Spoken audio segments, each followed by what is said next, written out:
झुकल तिरंगा कितनो भइल अत्याचार, कबो न झुकल तिरंगा कितनो भइल अत्याचार।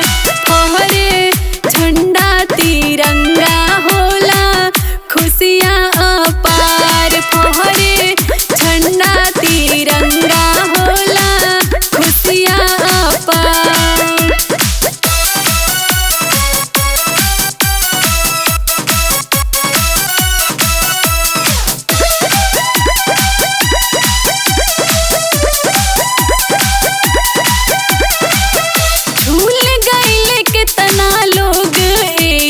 खातिर फांसी कहतानी रेखा सुना बतिया हो साची,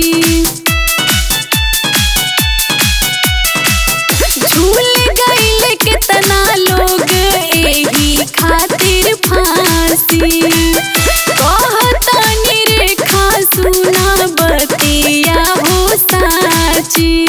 कितनो लगावे दुश्मन बुद्धि भइल हो बेकार, कितनो लगावे दुश्मन बुद्धि भइल हो बेकार। फहरे झंडा तिरंगा होला खुशियाँ अपार, फहरे झंडा तिरंगा।